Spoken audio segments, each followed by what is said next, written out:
새벽 5시 알람이 울리기 전에 눈이 떠졌다.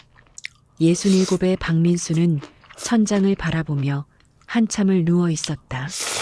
옆자리는 비어 있었다. 아내 영숙이 세상을 떠난 지 3년째였다. 이제는 익숙해졌지만 여전히 아침마다 그 빈자리가 서늘하게 느껴졌다. 민수는 천천히 몸을 일으켰다. 허리가 뻐근했고 무릎이 시큰거렸다. 나이가 들수록 몸이 먼저 아침을 알려주었다. 창문을 열자 찬 공기가 얼굴을 스쳤다. 가을이 깊어지고 있었다. 골목 어귀에 은행나무 잎이 노랗게 물들어 있었고 바람이 불 때마다 낙엽이 떨어졌다. 부엌으로 향하는 민수의 발걸음은 느렸다. 슬리퍼를 질질 끄는 소리만이 고요한 집안을 채웠다. 싱크대 앞에 서서 물을 틀었다. 수도꼭지에서 물이 철컥거리며 쏟아졌고 그 소리가 유난히 크게 들렸다. 민수는 냄비에 물을 받아 가스레인지에 올렸다. 라면을 끓이려는 것이었다. 혼자 사는 노인의 아침은 대부분 이랬다. 간단하고 쓸쓸했다. 냉장고 문을 열자 텅 빈 선반이 보였다. 계란 몇 개, 김치 한 통, 우유 한 팩. 더 이상 장을 많이 볼 필요가 없었다. 혼자 먹는 밥은 금방 상했고 식욕도 예전 같지 않았다. 라면이 끓는 동안 민수는 작은 식탁에 앉았다. 테이블 위에는 오래된 신문 몇 장과 독서용 돋보기가 놓여 있었다. 신문을 펼쳤지만 글자가 잘 보이지 않았다. 돋보기를 쓰고 읽기 시작했지만 집중이 되지 않았다. 기사 내용이 머릿속에 들어오지 않았다. 요즘 들어 자주 그랬다. 무언가를 읽어도 금방 잊어버렸고 생각이 자꾸 딴 곳으로 흘렀다. 민수는 신문을 접고 창밖을 바라보았다. 골목에는 아직 사람이 없었다. 가로등 불빛만이 희미하게 아스팔트를 비추고 있었다. 이 시간의 고요함이 민수는 좋았다. 아무도 없고 아무 소리도 없는 이 시간. 혼자 있다는 것이 외롭기도 했지만 동시에 편안하기도 했다. 라면이 끓어 넘치는 소리가 들렸다. 민수는 서둘러 가스불을 줄였다. 라면을 그릇에 담아 식탁으로 가져왔다. 김이 모락모락 올라왔고 뜨거운 국물 냄새가 코를 찔렀다. 민수는 젓가락을 들어 면을 집었다. 후후 불어가며 한 입 먹었다. 맛은 늘 똑같았다. 짜고 얼큰하고 그리고 어딘지 공허했다. 혼자 먹는 밥은 늘 그랬다. 배를 채우는 것일 뿐 즐거움은 없었다. 예전에는 아내가 아침마다 밥을 차려주었다. 된장찌개, 김치, 나물 반찬. 소박했지만 정성이 담긴 밥상이었다. 그때는 몰랐다. 그게 얼마나 소중한 것인지. 이제는 알았지만 너무 늦었다. 라면을 다 먹고 그릇을 설거지하는 동안 민수의 손은 떨렸다. 나이가 들면서 손 떨림이 심해졌다. 그릇을 씻다가 미끄러뜨려 깨뜨린 적도 여러 번 있었다. 민수는 더 조심스럽게 그릇을 닦았다. 물이 차가웠다. 겨울이 다가오고 있다는 것을 손끝이 먼저 느꼈다. 설거지를 마치고 수건으로 손을 닦았다. 손등에는 나이 반점이 여러 개 생겨 있었고 핏줄이 붉어져 보였다.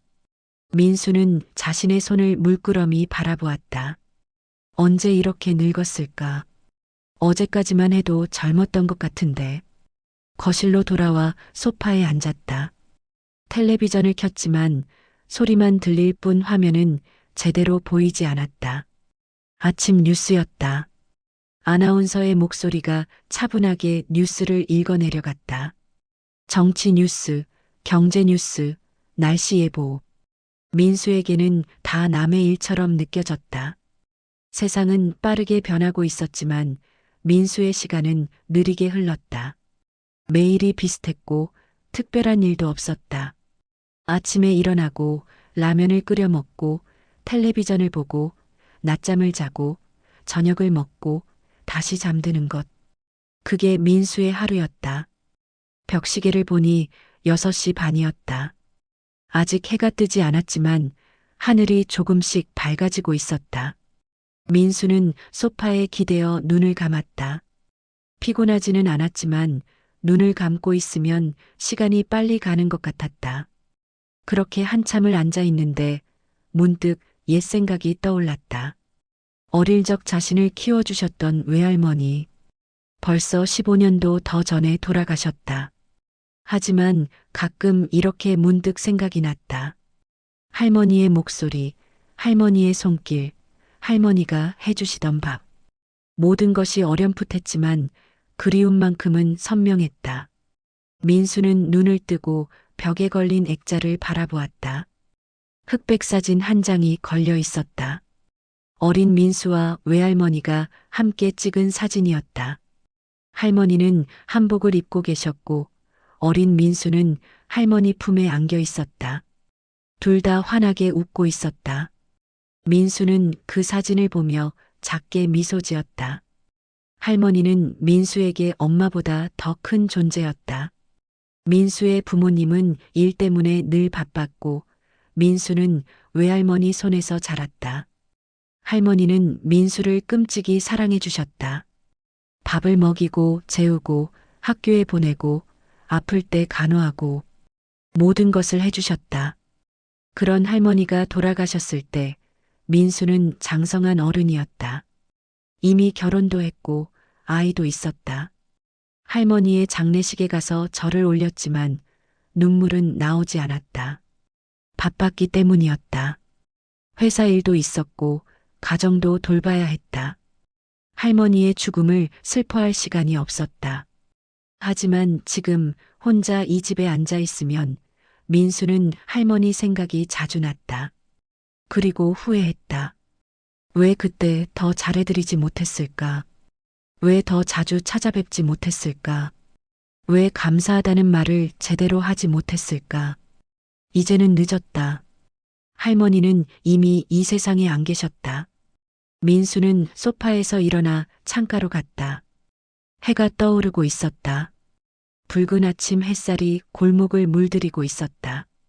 민수는 그 빛을 바라보며 깊은 숨을 들이마셨다. 오늘도 하루가 시작되고 있었다. 별일 없는 평범한 하루. 민수는 그렇게 생각했다. 하지만 이 평범한 하루가 곧 흔들리게 될 것이라는 것을 민수는 아직 몰랐다. 오전 10시 민수는 우체통을 확인하러 나갔다. 매일 하는 일과였다.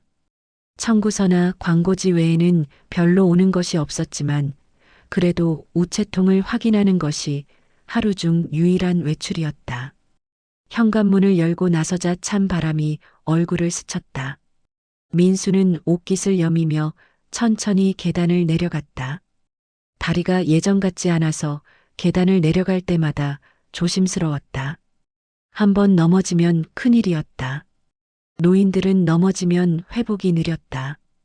우체통 앞에 섰을 때 민수는 무언가 이상한 느낌을 받았다.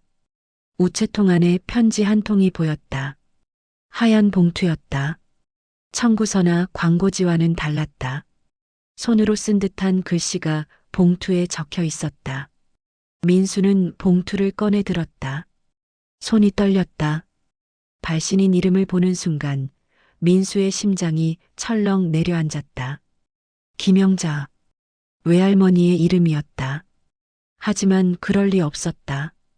할머니는 15년 전에 돌아가셨다. 민수는 다시 봉투를 확인했다. 분명히 김영자라고 적혀 있었다. 하지만 필체는 할머니의 것이 아닌 것 같았다. 더 또렷하고 젊은 사람의 글씨체였다. 민수는 봉투를 들고 집으로 돌아왔다. 계단을 올라가는 동안 가슴이 두근거렸다. 무언가 잘못되었다는 느낌이 들었다. 할머니의 이름으로 온 편지. 도대체 누가 보낸 것일까? 집에 들어와 거실 소파에 앉았다. 봉투를 무릎 위에 올려놓고 한참을 바라보았다. 열어야 할까 말아야 할까? 망설임이 있었다. 하지만 결국 민수는 봉투를 뜯었다.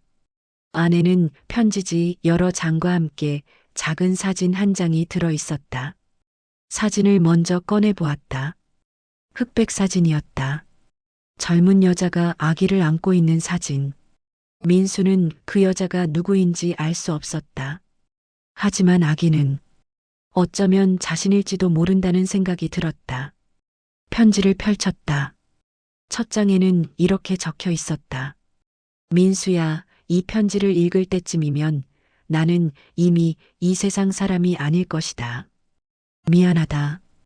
평생 숨겨왔던 이야기를 이제야 하게 되어서. 민수는 눈살을 찌푸렸다. 할머니의 목소리 같았다.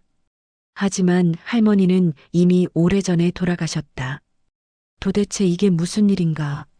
민수는 계속 읽었다. 내가 죽기 전에 이 편지를 변호사에게 맡겼다. 내가 죽고 15년이 지난 후에 너에게 전해달라고. 왜 15년이냐고? 충분한 시간이 지나야 내가 이 이야기를 받아들일 수 있을 거라고 생각했기 때문이다. 민수는 편지를 들고 있는 손이 떨렸다. 10년. 할머니가 돌아가신 지 정확히 15년이 지났다. 그러니까 할머니는 돌아가시기 전에 이 편지를 미리 준비해 두신 것이었다.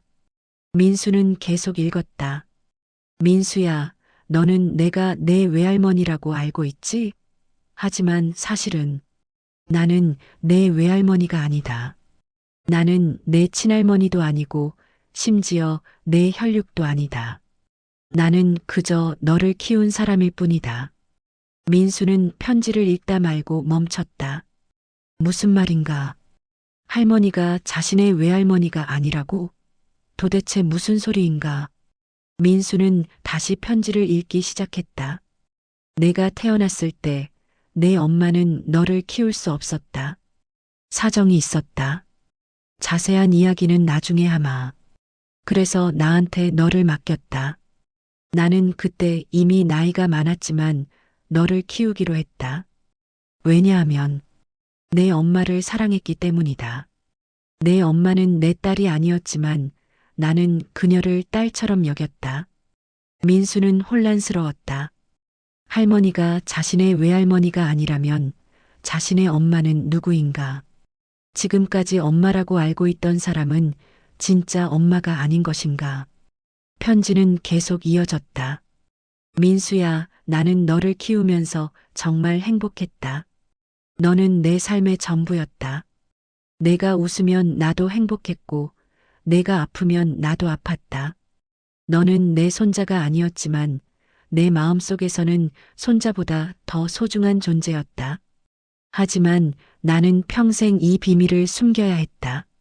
내가 진실을 알면 상처받을 것 같아서 내 부모님도 원하지 않았다. 그래서 나는 입을 다물고 있었다. 하지만 이제 죽음을 앞두고 생각해보니 너에게는 진실을 알 권리가 있다고 생각했다. 민수는 편지를 읽으며 눈물이 흘렀다. 이해할 수 없었다. 아니, 이해하고 싶지 않았다. 자신이 알고 있던 모든 것이 거짓이었다는 말인가. 민수는 편지를 내려놓고 얼굴을 감쌌다. 머릿속이 복잡했다. 할머니, 아니 김영자 씨는 자신의 외할머니가 아니었다. 그렇다면 자신은 누구인가? 부모님은 누구인가? 지금까지 살아온 인생이 모두 거짓 위에 세워진 것인가? 민수는 소파에서 일어나 창가로 갔다. 밖을 바라보았지만 아무것도 보이지 않았다. 시야가 흐렸다. 눈물 때문이었다. 민수는 창틀을 꽉 쥐었다. 손에 힘이 들어갔다. 가슴이 답답했고 숨쉬기가 힘들었다. 왜 이제야 이런 이야기를 하는가? 왜 살아계실 때 말씀하지 않으셨는가? 민수는 화가 났다. 할머니에게, 아니 김영자 씨에게. 하지만 동시에 슬펐다. 그녀가 평생 이 비밀을 안고 살았다는 것이. 민수는 다시 소파로 돌아와 편지를 집어들었다. 아직 읽지 않은 부분이 많았다. 하지만 지금 당장 읽을 용기가 나지 않았다. 머리가 아팠고 몸이 무거웠다. 민수는 편지를 탁자 위에 내려놓고 누웠다. 천장을 바라보며 한참을 생각했다. 자신의 인생이 무엇이었는가? 지금까지 믿었던 것들이 모두 무너지고 있었다. 민수는 눈을 감았다. 하지만 잠은 오지 않았다. 머릿속에서는 수많은 질문들이 떠올랐다. 내 진짜 부모는 누구인가? 왜 나를 버렸는가? 김영자 씨는 왜 나를 키웠는가? 그리고 왜 이제야 진실을 말하는가? 시간이 얼마나 지났을까? 민수는 다시 일어나 편지를 집어들었다. 읽어야 했다. 진실을 알아야 했다. 설령 그것이 자신을 더 아프게 하더라도. 민수는 편지의 다음 장을 펼쳤다. 그리고 읽기 시작했다. 손은 여전히 떨리고 있었고 눈에서는 눈물이 계속 흘러내렸다. 하지만 멈출 수 없었다. 이제 시작된 이 이야기를 끝까지 들어야 했다. 민수는 편지의 다음 장을 읽기 시작했다. 손은 여전히 떨렸지만 멈출 수 없었다. 김영자 씨의 이야기가 펼쳐지기 시작했다. 민수야, 이제부터 내가 너를 처음 만났던 날 이야기를 하마. 그날은 1958년 늦가을이었다.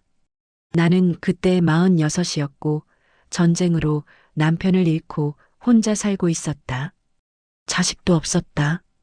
서울 종로 뒷골목에 작은 세탁소를 운영하며 근근히 살아가고 있었지.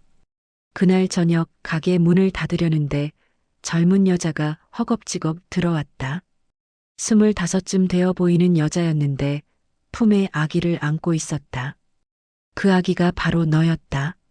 민수는 편지를 읽다 멈췄다. 1958년. 자신이 태어난 해였다. 그리고 그 젊은 여자가 자신의 진짜 엄마였을 것이다. 민수는 가슴이 두근거렸다. 계속 읽었다. 그 여자의 얼굴은 창백했고 눈은 충혈되어 있었다. 울었던 것 같았다. 나는 그녀에게 무슨 일이냐고 물었다. 하지만 그녀는 대답하지 않고 그저 내 손을 잡았다. 그리고 말했다. 아주머니, 제발 이 아이를 좀 맡아주세요. 제가 키울 수가 없어요. 나는 깜짝 놀랐다. 아기를 맡아달라니 무슨 소리인가. 나는 그녀를 진정시키려고 했다. 아가씨, 무슨 일인지 모르지만 아기는 엄마가 키워야죠. 어떻게 남에게 맡겨요? 하지만 그녀는 고개를 저었다. 저는 미혼모예요. 이 아이 아버지는 저를 버렸어요. 제 가족들도 저를 내쫓았어요. 저는 갈 곳이 없어요. 민수는 숨이 막혔다. 미혼모. 자신의 엄마가 미혼모였다는 것.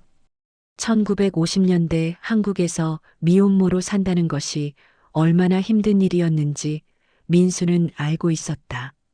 사회적 낙인, 가족의 배척, 경제적 어려움. 모든 것이 그녀를 짓눌렀을 것이다. 민수는 눈물을 닦으며 계속 읽었다. 나는 그녀를 세탁소 안으로 들어오게 했다. 따뜻한 차를 끓여주고 이야기를 들었다. 그녀의 이름은 박선이었다. 시골에서 서울로 올라와 식당에서 일하고 있었는데 그곳에서 한 남자를 만났다고 했다. 그 남자는 그녀에게 결혼하자고 약속했지만 그녀가 임신하자 갑자기 사라졌다. 선이는 혼자 아기를 낳았고 며칠 동안 어떻게 해야 할지 몰라 방황했다고 했다. 아기를 안고 거리를 헤매다가 우연히 내 세탁소를 보고 들어온 것이었다. 민수는 자신의 엄마 박선이라는 여자를 상상해 보았다. 25의 젊은 여자가 아기를 안고 거리를 헤매는 모습. 얼마나 두려웠을까?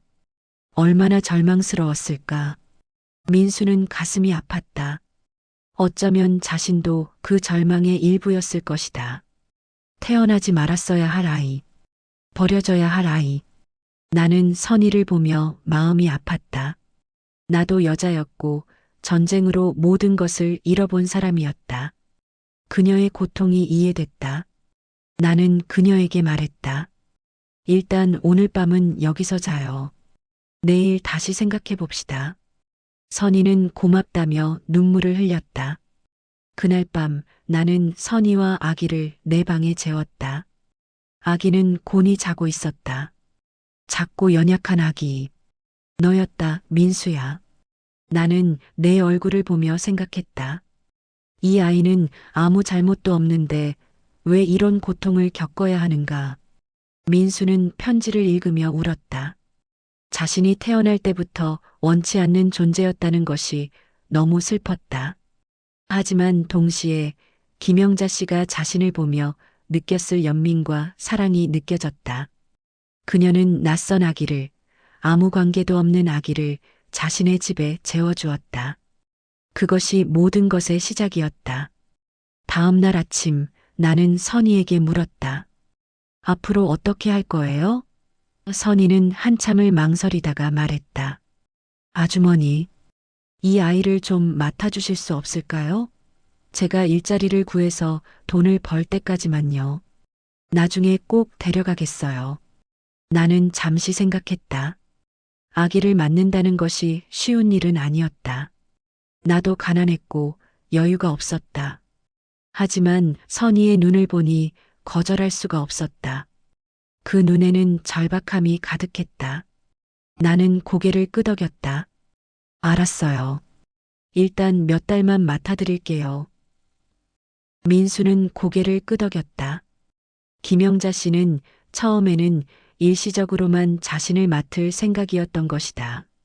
하지만 결국 평생 자신을 키웠다. 무슨 일이 있었던 것일까? 민수는 계속 읽었다.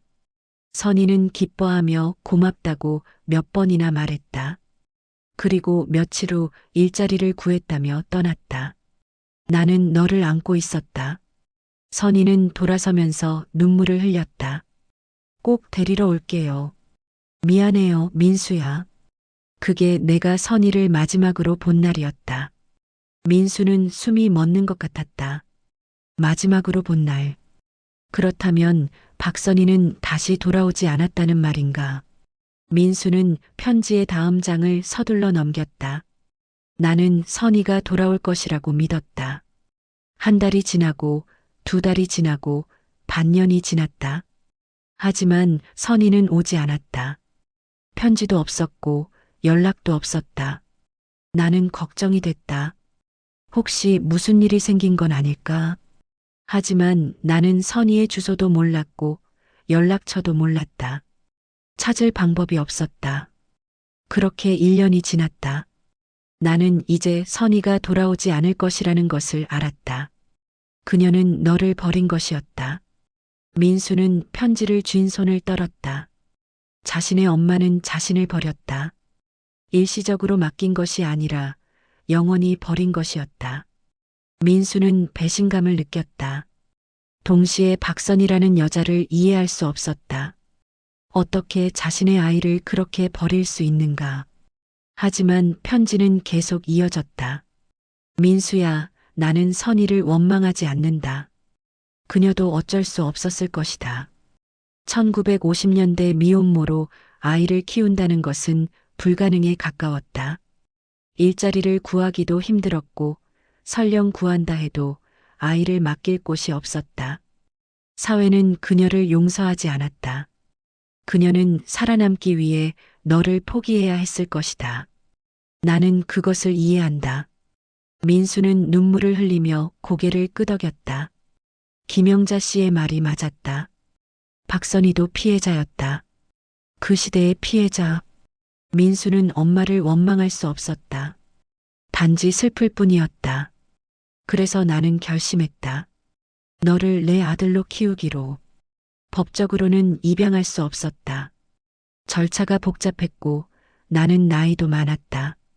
하지만 마음으로는 너를 내 아들로 여겼다. 너를 외손자라고 부르기 시작했다.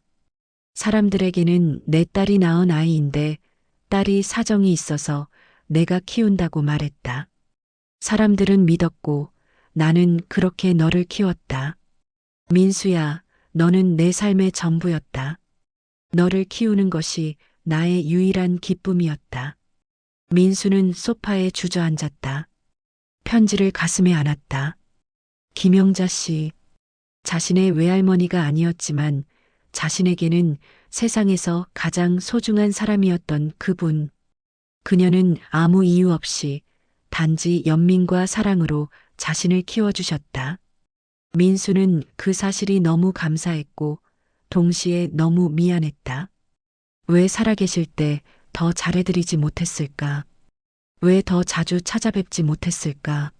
민수는 한참을 울었다. 오후 햇살이 창문으로 들어와 민수의 얼굴을 비쳤지만 민수는 그것을 느끼지 못했다. 슬픔에 잠겨 있었다. 민수는 한참을 울고 난 후 다시 편지를 집어들었다. 눈은 붓고 목은 쉬었지만 계속 읽어야 했다. 김영자 씨의 이야기를 끝까지 들어야 했다. 편지의 다음 장을 펼쳤다. 민수야, 너를 키우면서 나는 정말 행복했다.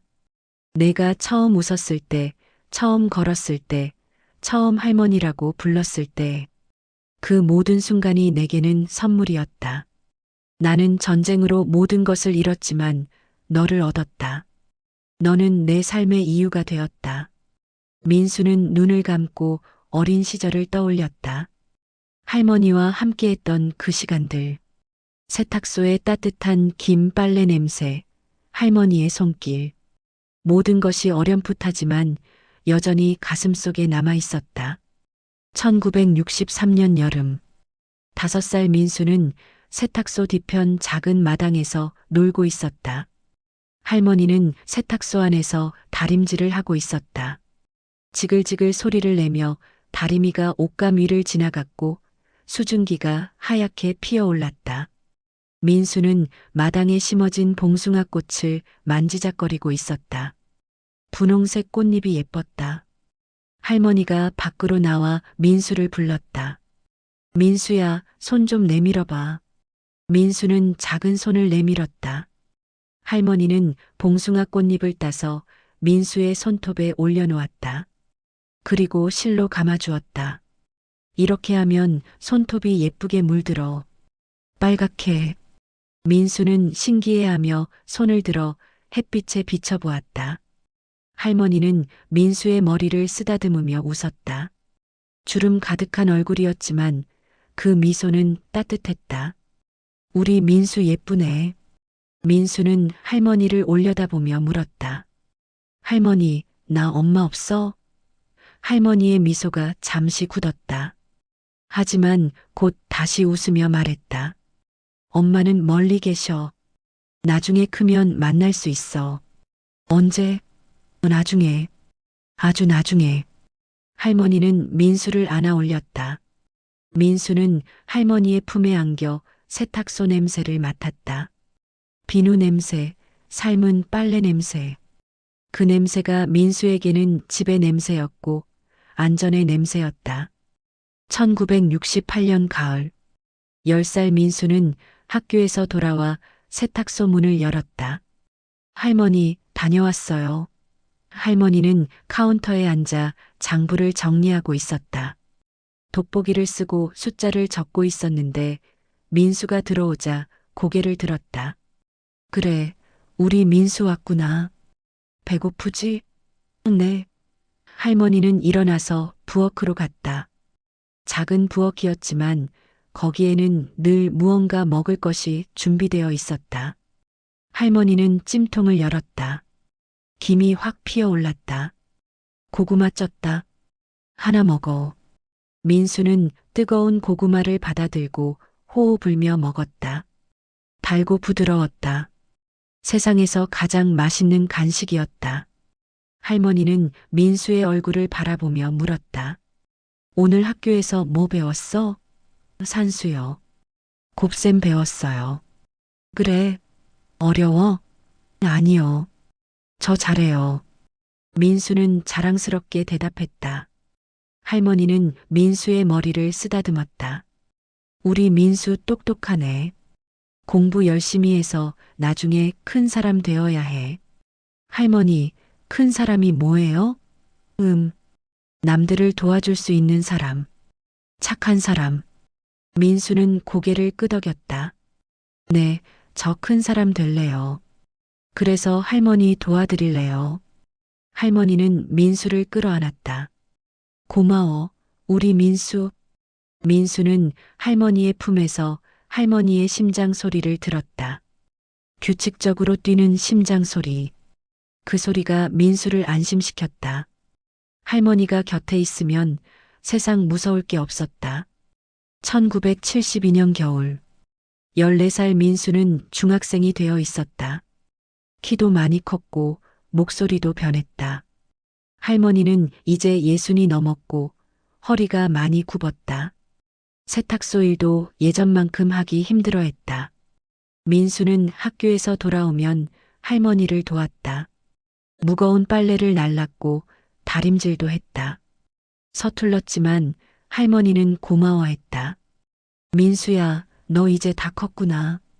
할머니보다 더 크네. 민수는 할머니 옆에 서서 키를 비교했다. 정말로 할머니보다 컸다. 민수는 뿌듯했다. 어느 날 저녁 할머니가 밥을 차리고 있었다. 보리밥과 김치, 된장찌개. 소박한 저녁이었다. 두 사람은 작은 밥상에 마주 앉았다. 할머니는 민수에게 반찬을 계속 집어주었다. 많이 먹어. 크는 아이는 많이 먹어야 해. 민수는 할머니를 바라보며 물었다.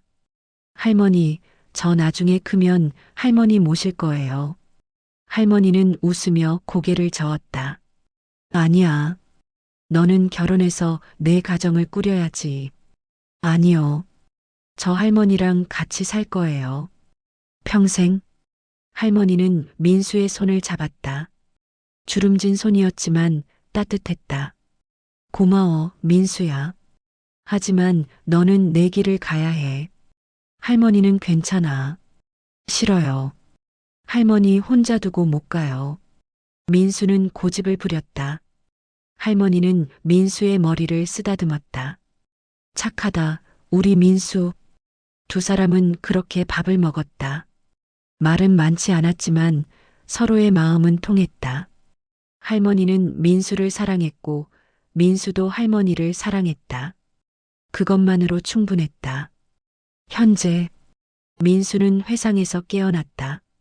눈에는 눈물이 가득 고여 있었다. 그 시절이 그리웠다. 할머니와 함께했던 그 따뜻한 시간들. 비록 가난했고 풍족하지 않았지만 사랑만큼은 넘쳤다. 하지만 이제 할머니는 없었다. 민수는 혼자였다. 빈집에서 텅 빈 마음으로. 민수는 다시 편지를 집어들었다. 김영자 씨의 이야기는 아직 끝나지 않았다. 민수는 계속 읽어야 했다. 손을 떨며 다음 장을 넘겼다. 민수야, 너를 키우면서 나는 단 한 번도 후회한 적이 없다. 내가 있어서 내 노년이 외롭지 않았다. 너는 나에게 삶의 의미를 주었다. 하지만 민수야, 나는 평생 한 가지 비밀을 숨겼다. 너에게 말하지 못한 진실이 하나 더 있다. 그것은 민수는 숨을 멈췄다. 또 다른 비밀. 도대체 무엇이란 말인가? 민수는 조바심을 내며 다음 문장을 읽었다. 그리고 그 순간 민수의 세계가 다시 한번 흔들렸다. 그것은 내 친엄마 박선희가 살아있다는 것이다. 민수는 편지를 떨어뜨릴 뻔했다. 손이 심하게 떨렸고 심장이 미친 듯이 뛰었다. 살아있다고? 박선희가? 자신을 버린 그 여자가 아직 살아있다는 말인가? 민수는 편지지를 꽉 쥐었다. 종이가 구겨지는 소리가 들렸지만 신경 쓸 겨를이 없었다. 급히 다음 문장을 읽었다. 민수야, 나는 10년 전에 선희를 다시 만났다. 우연이었다. 종로 거리를 지나가는데 한 여자가 나를 불렀다. 영자 언니. 돌아보니 선희였다. 50년 만이었다. 그녀는 많이 늙어 있었다. 머리는 희었고 얼굴에는 주름이 깊었다. 하지만 나는 그녀를 알아봤다. 그 눈을, 그 목소리를. 민수는 숨을 헐떡였다. 10년 전, 할머니가 돌아가시기 5년 전이었다. 그러니까 할머니는 살아계실 때 박선희를 만났던 것이다. 하지만 민수에게는 아무 말도 하지 않으셨다. 왜? 민수는 계속 읽었다. 우리는 근처 다방으로 갔다. 선희는 내 손을 잡고 울었다. 언니, 정말 미안해요. 나 너무 겁쟁이였어요. 민수를 데리러 가야 했는데 못 갔어요. 나는 선희를 진정시켰다. 괜찮아. 나는 이해해. 너도 어쩔 수 없었잖아. 선희는 계속 울었다. 그리고 자신의 지난 50년을 이야기했다. 민수는 편지를 읽으며 박선희를 상상했다.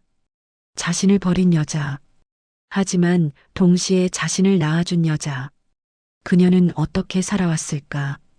어떤 삶을 살았기에 50년 만에 김영자 씨를 찾아온 것일까? 선희는 너를 맡기고 떠난 후 부산으로 내려갔다고 했다. 거기서 공장 노동자로 일했다. 힘들었지만 견뎠다.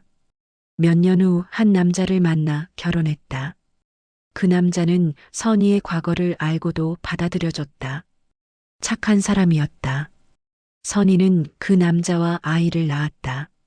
딸 둘을 낳았다. 평범하게 살았다. 하지만 민수야, 선희는 단 하루도 너를 잊은 적이 없다고 했다.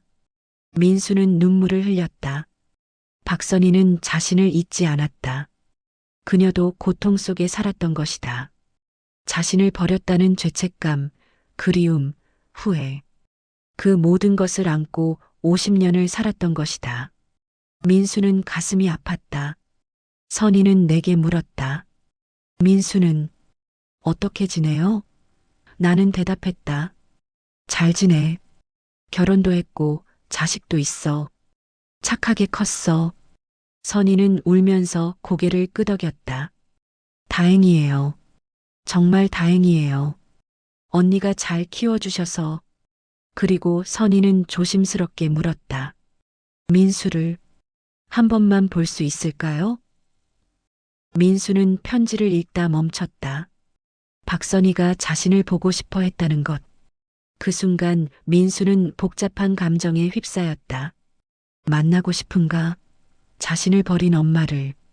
아니, 어쩔 수 없이 버려야 했던 그 여자를. 민수는 알 수 없었다. 계속 읽었다. 나는 한참을 생각했다. 그리고 대답했다. 안 돼. 민수는 너를 외할머니인 줄 알아. 진실을 모르고 있어. 지금 와서 진실을 밝히면 민수가 혼란스러워할 거야. 선희는 고개를 숙였다. 알아요. 제가 너무 많은 걸 바라는 거죠. 나는 선희의 손을 잡았다. 미안해. 하지만 민수를 위해서야. 민수는 지금 행복하게 살고 있어. 그걸로 충분하지 않니? 선희는 눈물을 닦으며 고개를 끄덕였다. 네. 그걸로 충분해요. 민수는 분노가 치밀었다. 할머니는 박선희를 만났으면서도 자신에게는 알리지 않았다. 자신에게는 진실을 알 권리가 있지 않은가? 왜 혼자 결정하셨는가? 하지만 동시에 민수는 이해했다. 할머니는 자신을 보호하려고 했던 것이다. 진실이 자신을 아프게 할 것을 알았기 때문에. 그날 이후 선희는 다시 연락하지 않았다. 나도 연락하지 않았다. 우리는 각자의 삶으로 돌아갔다. 하지만 민수야, 내가 죽기 직전에 선희에게 편지를 보냈다. 내가 죽으면 15년 후에 너에게 진실을 알려달라고. 그리고 선희도 너를 만나고 싶으면 연락하라고. 민수는 숨이 막혔다. 그렇다면 박선희는 지금 어디에 있는가? 아직 살아있는가? 민수는 급히 편지의 다음 장을 넘겼다. 민수야, 이 편지를 읽을 즈음이면 선희도 70이 넘었을 것이다. 그녀가 아직 살아있는지 나는 모른다. 하지만 만약 살아있다면, 그리고 너를 만나고 싶어 한다면 변호사가 그녀의 연락처를 알려줄 것이다. 만날지 말지는 내가 결정해라. 하지만 민수야, 한 가지만 기억해라. 선희도 피해자였다. 그녀는 너를 사랑했지만 키울 수 없었다. 그것이 그녀의 고통이었다. 민수는 편지를 내려놓고 얼굴을 감쌌다. 온몸이 떨렸다. 박선희, 자신의 진짜 엄마. 그녀가 살아있을 수도 있다. 만날 수 있을지도 모른다. 하지만 민수는 두려웠다. 만나면 무슨 말을 해야 하는가? 원망해야 하는가? 용서해야 하는가? 아니면 그냥 외면해야 하는가? 민수는 소파에서 일어나 창가로 갔다. 밖은 어두워지고 있었다. 가로등 불빛이 하나둘 켜지기 시작했다. 민수는 떨리는 손으로 핸드폰을 꺼냈다. 편지 봉투 안에는 변호사의 명함이 들어 있었다. 민수는 그 명함을 바라보았다.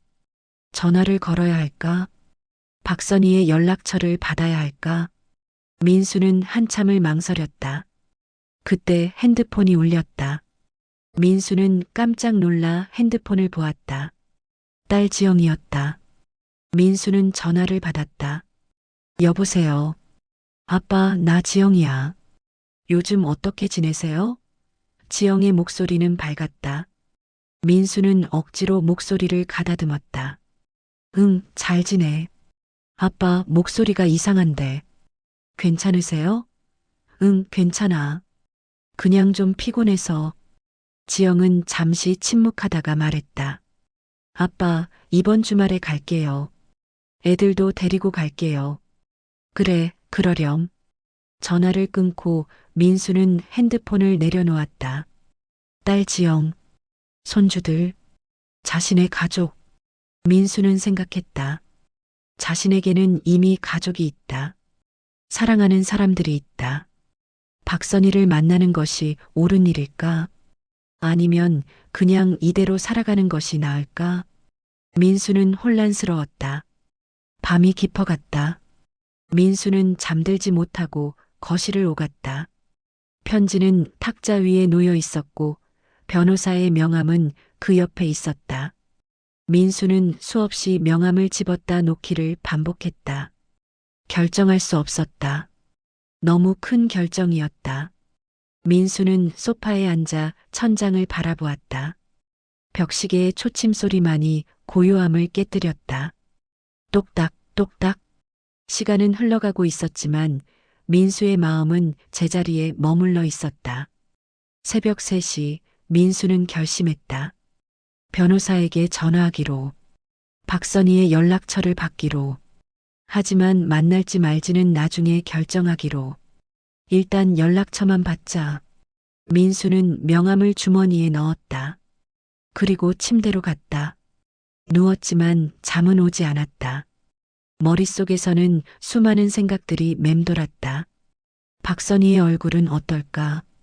목소리는 어떨까? 자신을 보면 무슨 말을 할까? 민수는 두려웠지만 동시에 궁금했다. 그 복잡한 감정을 안고 민수는 밤을 지새웠다. 다음 날 아침 민수는 거의 잠을 자지 못한 채 일어났다. 눈두덩이 무겁고 머리가 지끈거렸다. 거울을 보니 얼굴이 초췌했다.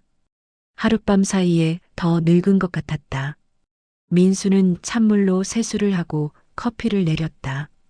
따뜻한 커피를 마시며 창밖을 바라보았다. 아침 햇살이 밝았지만 민수의 마음은 어두웠다. 변호사에게 전화해야 한다는 생각만이 머릿속을 맴돌았다. 오전 9시 민수는 명함을 꺼내 들었다. 법무법인 정혜, 변호사 최진혁. 민수는 떨리는 손으로 번호를 눌렀다. 신호음이 울렸다. 1번, 2번, 3번. 여보세요. 법무법인 정희입니다. 젊은 여자의 목소리였다. 저 박민수라고 하는데요. 최진혁 변호사님과 통화하고 싶습니다. 네, 잠시만 기다려주세요. 잠시 후 남자의 목소리가 들렸다. 여보세요, 최진혁입니다. 안녕하세요. 저는 박민수라고 합니다. 김영자 씨. 민수는 말을 멈췄다. 뭐라고 해야 할까? 손자? 아니, 그것도 거짓이었다. 김영자 씨가 키운 아이입니다. 아, 박민수 씨. 기다리고 있었습니다. 편지는 받으셨나요? 네, 받았습니다. 그렇군요. 내용을 다 읽으셨습니까? 네. 민수의 목소리는 떨렸다. 박민수 씨, 김영자 씨께서 돌아가시기 전에 제게 부탁하신 게 있습니다. 만약 민수 씨가 원하신다면 박선희 씨의 연락처를 드리라고 하셨습니다. 민수는 숨을 깊이 들이마셨다. 박선희 씨는 아직 살아계십니까? 네, 살아계십니다. 부산에 거주하고 계십니다. 민수는 가슴이 철렁 내려앉았다. 살아있다. 자신의 친엄마가 아직 살아있다. 박선희 씨께서도 민수 씨를 만나고 싶어 하십니다. 15년 전 김영자 씨께 부탁하셨다고 합니다. 만약 민수 씨가 원한다면 연락처를 알려드리겠습니다. 민수는 한참을 침묵했다. 변호사는 기다렸다. 민수는 마침내 입을 열었다. 알려주세요. 알겠습니다. 문자로 보내드리겠습니다. 감사합니다. 전화를 끊고 민수는 소파에 주저앉았다. 잠시 후 핸드폰이 울렸다. 문자였다. 박선희 10-XXXX-XXXX 부산광역시 해운대구. 민수는 그 번호를 물끄러미 바라보았다. 단 한 번의 전화로 50년 만에 엄마를 만날 수 있다. 하지만 민수는 전화를 걸 용기가 나지 않았다. 핸드폰을 탁자에 내려놓고 깊은 한숨을 내쉬었다. 그때 현관 초인종이 울렸다. 민수는 놀라서 현관으로 갔다. 문을 열자 딸 지영이 서 있었다.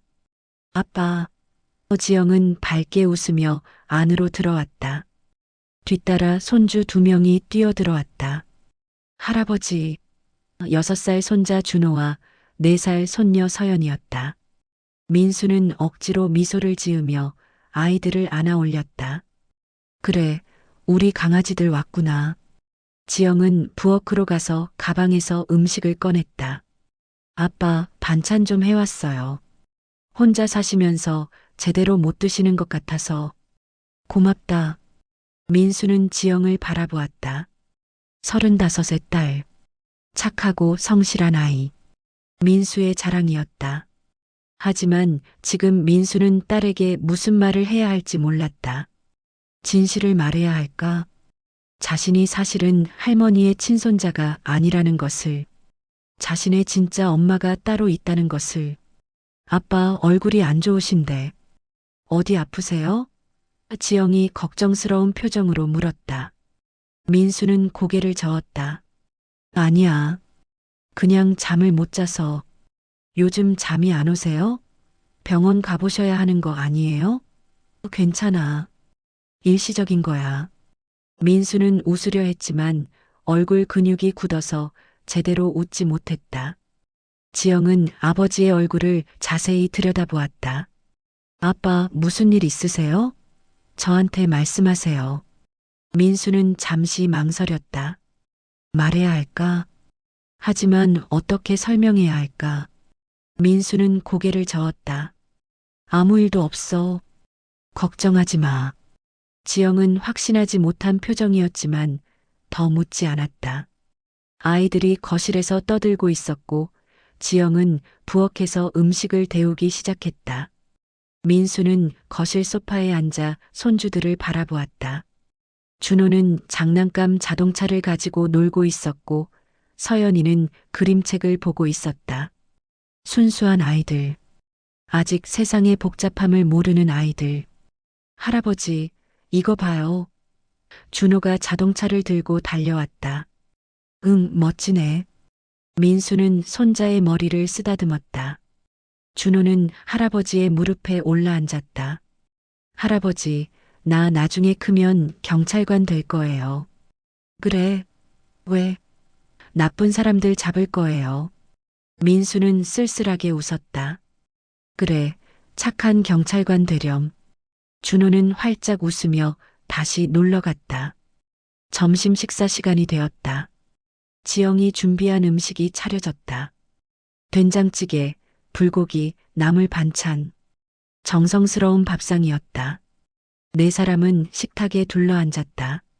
지영이 아버지에게 밥을 퍼주며 말했다. 아빠, 많이 드세요.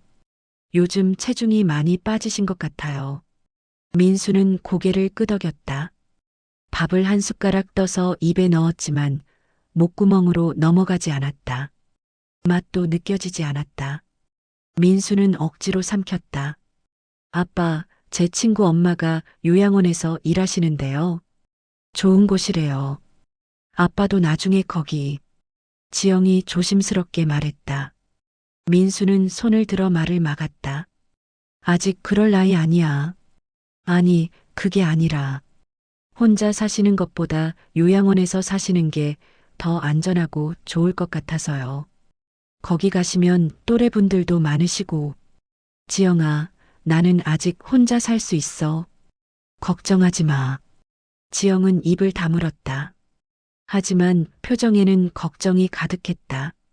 민수는 딸의 마음을 이해했다. 지영은 자신을 걱정하는 것이다. 하지만 민수는 요양원에 갈 생각이 없었다. 이 집이 자신의 전부였다. 할머니와 함께 살았던 추억이 담긴 곳. 여기를 떠날 수 없었다. 식사를 마치고 지영은 설거지를 했다. 아이들은 거실에서 텔레비전을 보고 있었다. 민수는 창가에 서서 밖을 바라보았다. 핸드폰이 주머니에서 무겁게 느껴졌다. 박선희의 연락처. 민수는 주머니에 손을 넣어 핸드폰을 만졌다. 전화해야 할까? 아니면 그냥 잊어버려야 할까? 아빠, 설거지 끝났어요. 지영이 다가왔다. 이제 가봐야 할 것 같아요. 애들 저녁 먹여야 해서. 그래, 조심해서 가렴. 지영은 아버지를 안았다. 아빠, 건강 챙기세요. 자주 연락드릴게요. 응, 고맙다. 지영과 아이들이 떠나고 집은 다시 고요해졌다. 민수는 현관문을 닫고 거실로 돌아왔다. 텅 빈 집. 혼자라는 것이 이렇게 무겁게 느껴진 적이 없었다. 민수는 소파에 앉아 핸드폰을 꺼냈다. 박선희의 번호를 다시 한번 바라보았다. 손가락이 화면 위에서 맴돌았다. 통화 버튼을 누르기만 하면 되었다. 하지만 민수는 누를 수 없었다. 두려웠다. 무엇이 두려운지도 모르면서 민수는 핸드폰을 탁자에 내려놓고 눈을 감았다. 깊은 한숨이 나왔다. 이 결정이 자신의 인생을 어떻게 바꿀지 알 수 없었다. 하지만 한 가지는 확실했다. 더 이상 예전으로 돌아갈 수 없다는 것. 밤이 깊어갔다. 민수는 소파에 앉아 시계를 바라보았다. 11시. 지영과 손주들이 떠난 지 5시간이 지났다. 그 시간 동안 민수는 계속 핸드폰을 들었다 놓기를 반복했다. 박선희에게 전화할까 말까? 그 고민이 끝없이 이어졌다. 민수는 지쳐 있었다. 육체적으로도 정신적으로도. 민수는 일어나서 부엌으로 갔다. 냉장고를 열고 소주 한 병을 꺼냈다. 평소에는 술을 거의 마시지 않았지만 오늘만큼은 마시고 싶었다. 잔에 소주를 따랐다. 투명한 액체가 잔을 채웠다. 민수는 단숨에 들이켰다.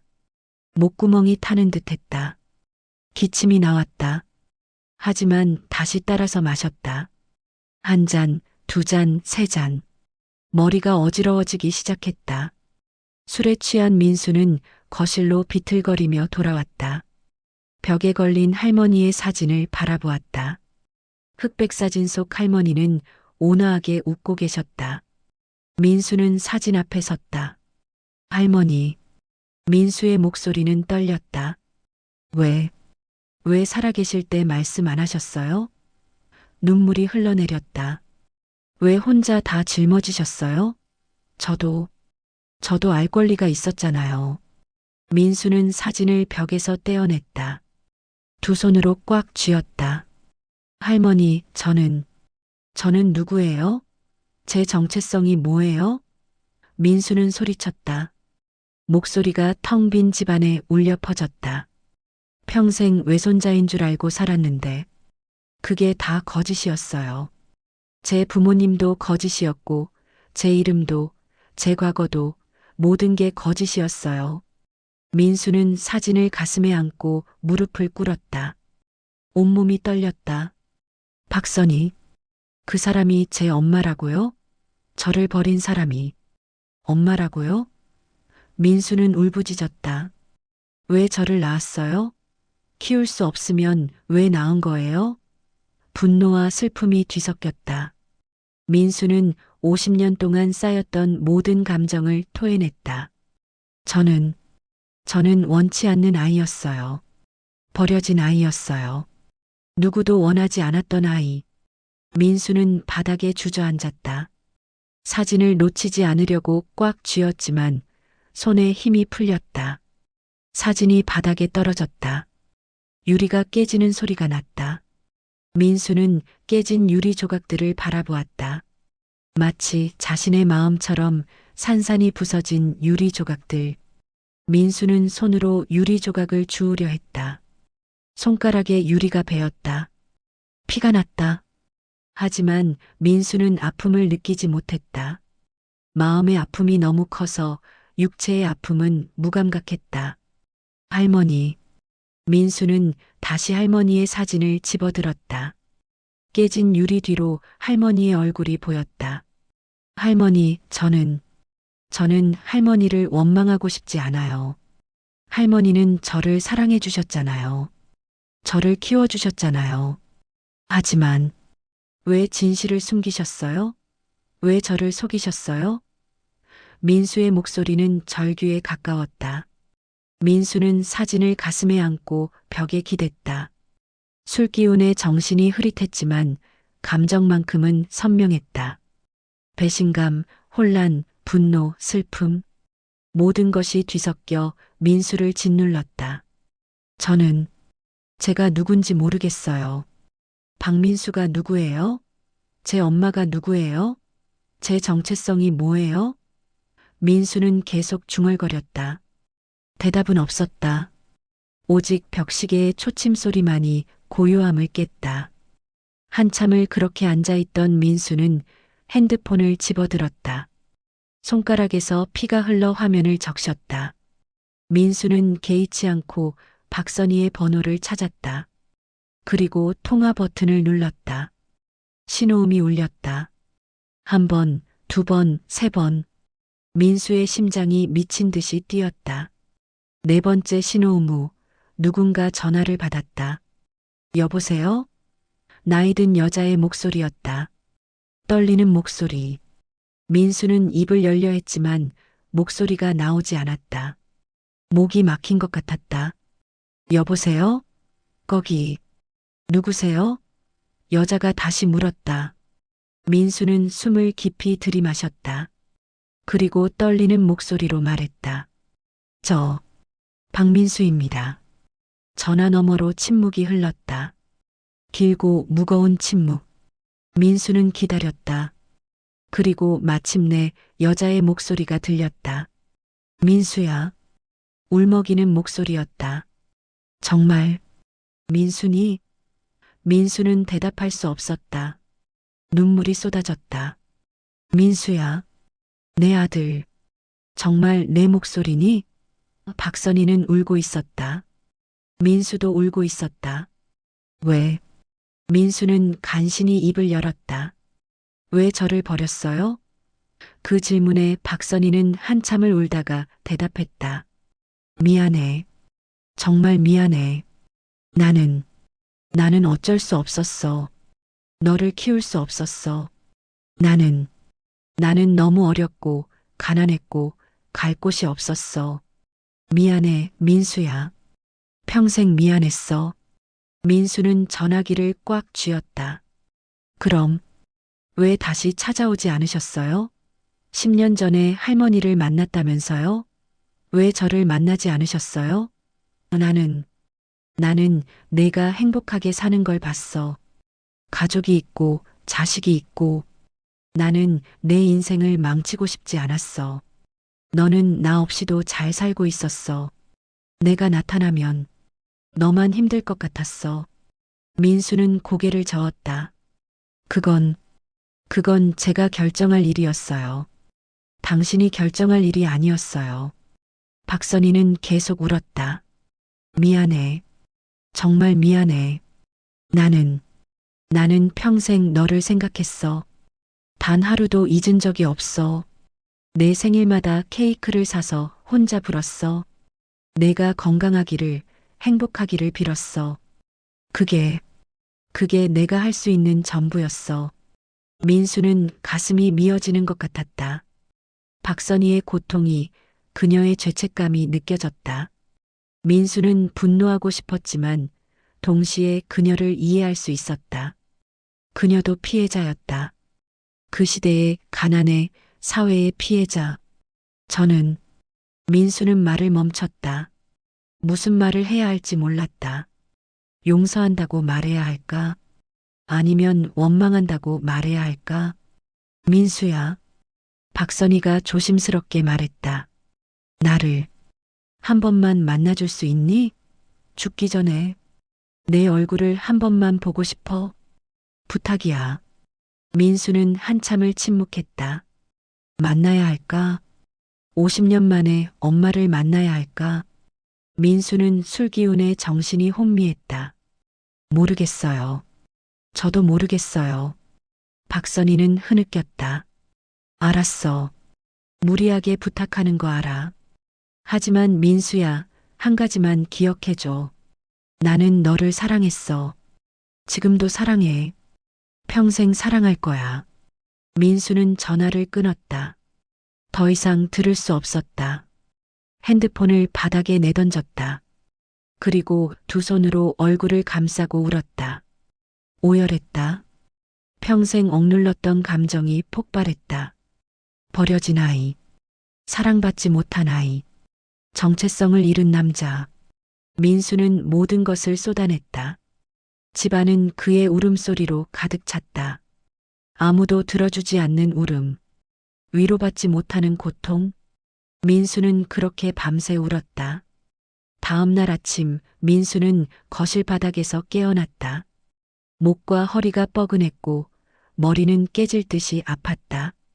술 냄새가 진동했다. 민수는 천천히 몸을 일으켰다. 주변을 둘러보니 엉망이었다. 깨진 액자, 흘린 술, 피 묻은 손수건. 민수는 자신이 어젯밤 무슨 짓을 했는지 기억이 흐릿했다. 하지만 한 가지는 또렷했다. 박선희에게 전화했다는 것. 민수는 핸드폰을 집어들었다. 통화 기록을 확인했다. 어젯밤 11시 30분 박선희와 15분 통화. 민수는 한숨을 내쉬었다. 정신없이 전화했지만 지금 생각해보니 후회가 밀려왔다. 왜 그렇게 감정적으로 전화했을까? 왜 제대로 된 대화를 하지 못했을까? 민수는 머리를 감싸쥐었다. 씻고 정리하는 데 1시간이 걸렸다. 깨진 유리를 치우고 바닥을 닦고 손가락의 상처에 밴드를 붙였다.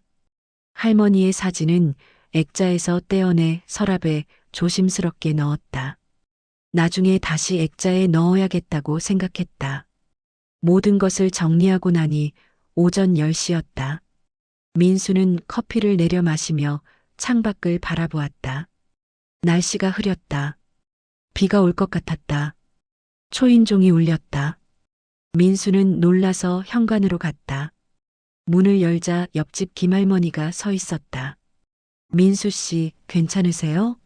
어젯밤에 이상한 소리가 들려서. 김할머니는 걱정스러운 표정이었다. 민수는 당황했다. 아, 죄송합니다. 괜찮습니다. 그냥 넘어지셨어요? 다치신 데는 없으세요? 네, 괜찮습니다. 민수는 애써 웃으려 했다. 김할머니는 민수의 얼굴을 자세히 들여다보았다. 민수 씨, 요즘 안색이 안 좋아 보여요. 무슨 일 있으세요? 아니요, 없습니다. 그래요? 혹시 필요한 거 있으면 언제든지 말씀하세요. 저 옆집에 있잖아요. 고맙습니다, 할머니. 민수는 문을 닫았다. 하지만 김할머니의 시선이 계속 느껴졌다. 동네 사람들은 서로를 잘 지켜봤다. 특히 혼자 사는 노인들을. 오후가 되자 딸 지영에게서 전화가 왔다. 아빠, 김할머니한테 연락 받았어요. 어젯밤에 무슨 일 있었대요? 민수는 한숨을 쉬었다. 소문이 빠르다. 아무 일도 없어. 그냥 넘어진 거야. 넘어지셨어요? 많이 다치셨어요? 아니, 괜찮아. 아빠, 저 주말에 갈게요. 아니, 오늘 저녁에 갈까요? 아니야, 안 와도 돼. 나 괜찮다니까. 하지만, 지영아, 나 정말 괜찮아. 걱정하지 마. 전화를 끊고 민수는 소파에 앉았다. 주변 사람들의 걱정이 부담스러웠다. 그들은 민수를 걱정하는 것이지만 민수는 그 시선이 무거웠다. 혼자 사는 노인, 돌봐줘야 할 사람.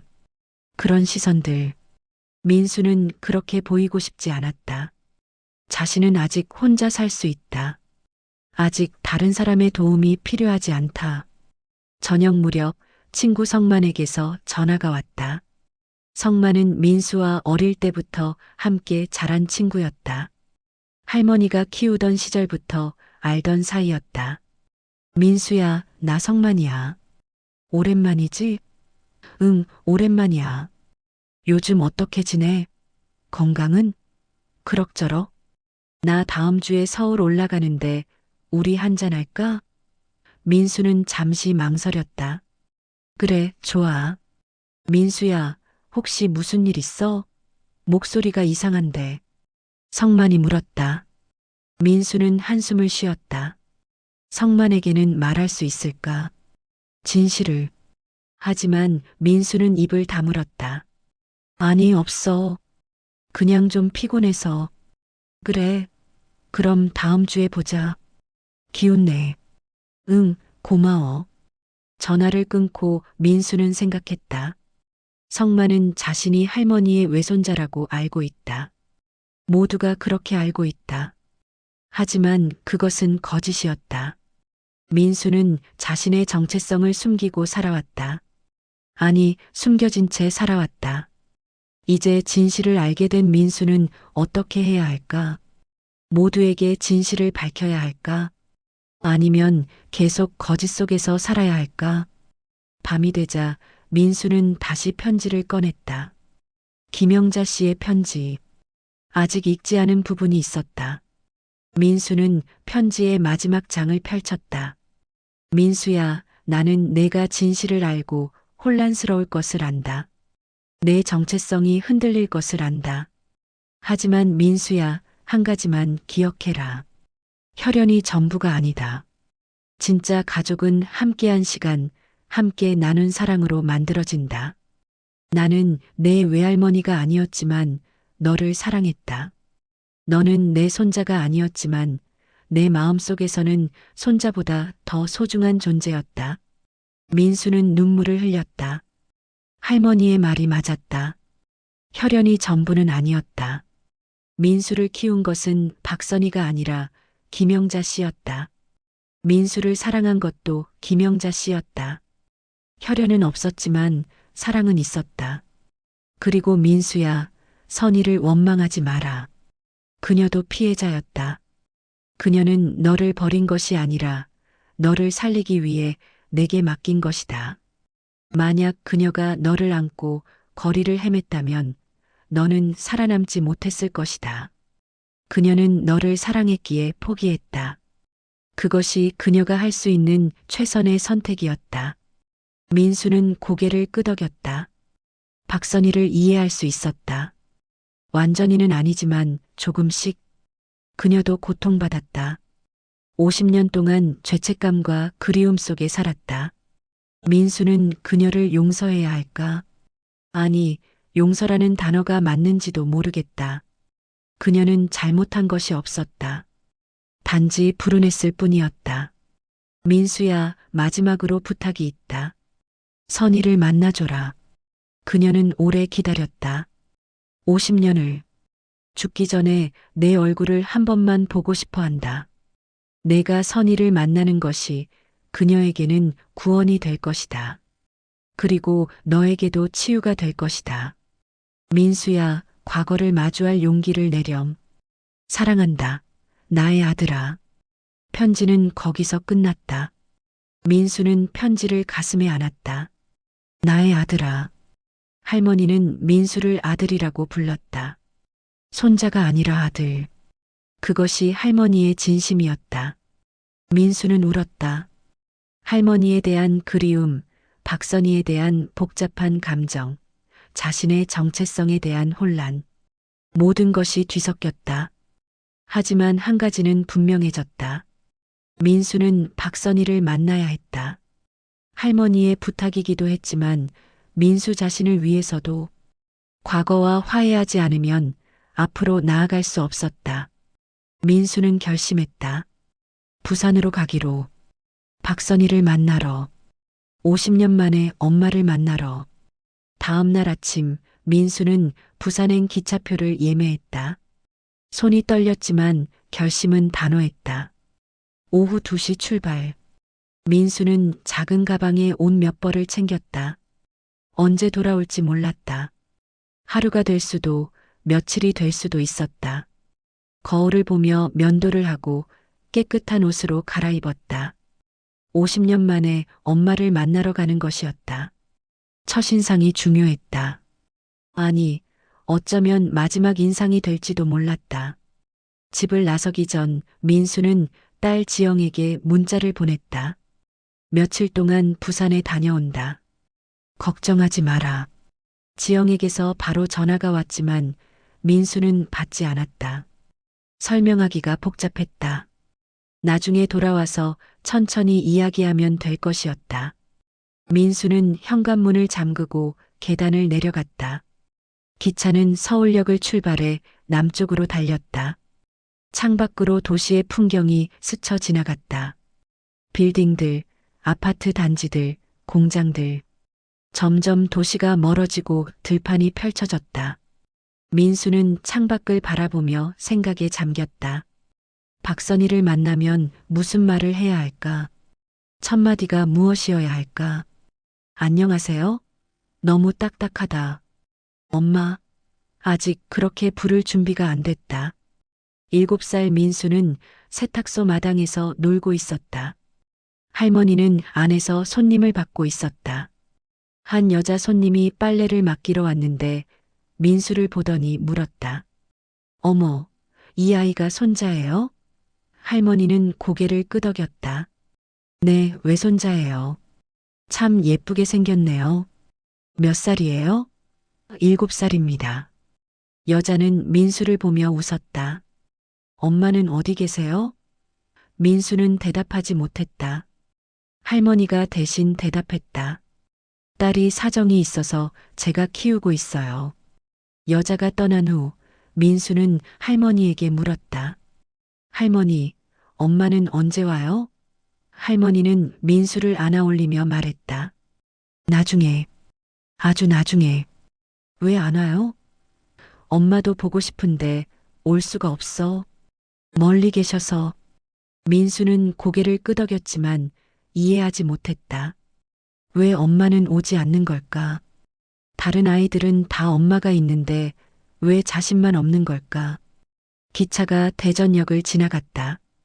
민수는 어린 시절 자신의 모습을 떠올렸다.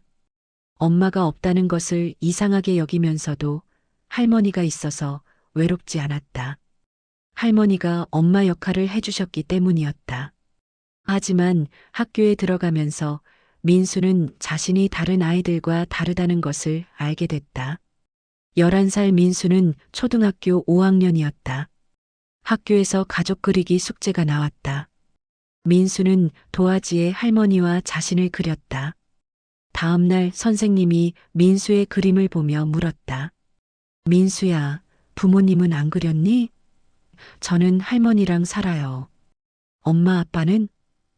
엄마는 멀리 계시고 아빠는 모르겠어요. 선생님은 난처한 표정을 지었다. 반 아이들이 웅성거렸다. 민수는 엄마가 없대. 아빠도 없대. 민수는 얼굴이 빨개졌다. 창피했다. 그날 집에 돌아와 민수는 할머니에게 물었다. 할머니, 저는 왜 엄마 아빠가 없어요? 할머니는 민수를 안으며 말했다. 민수야, 엄마 아빠가 없는 게 아니야. 그분들이 사정이 있어서 함께 못 사는 거야. 하지만 할머니가 있잖아. 할머니가 엄마 역할도 하고 아빠 역할도 할게. 민수는 할머니의 품에 안겨 울었다. 애들이 저를 놀려요. 고아래요. 고아가 아니야. 너는 할머니가 있잖아. 할머니가 너를 사랑하잖아. 할머니는 민수를 꼭 안았다. 민수는 눈물을 닦았다. 할머니는 평생 민수를 보호하려고 애썼다. 진실을 숨긴 것도 민수를 위해서였다. 하지만 진실은 결국 드러났다. 민수는 이제 그 진실과 마주해야 했다. 17살 민수는 고등학생이었다. 어느 날 집에 호적 등본이 배달됐다. 민수는 호기심에 펼쳐봤다. 거기에는 자신의 이름이 박민수로 적혀 있었고 부모란에는 박선이라는 이름이 적혀 있었다. 외할머니 이름은 없었다. 민수는 당황했다. 박선이가 누구지? 민수는 할머니에게 물었다. 할머니, 이건 뭐예요? 박선이가 누구예요? 할머니는 잠시 당황한 표정을 지었다. 하지만 곧 진정하고 말했다. 그게 내 엄마 이름이야. 엄마요? 제 엄마가 박선이에요? 응. 내 엄마는 젊었을 때 사정이 있어서 너를 낳고 나한테 맡겼어. 나는 내 외할머니니까 너를 키운 거야. 민수는 고개를 끄덕였다. 더 이상 묻지 않았다. 할머니가 불편해하는 것이 보였기 때문이었다. 하지만 민수는 마음속으로 의문을 품었다.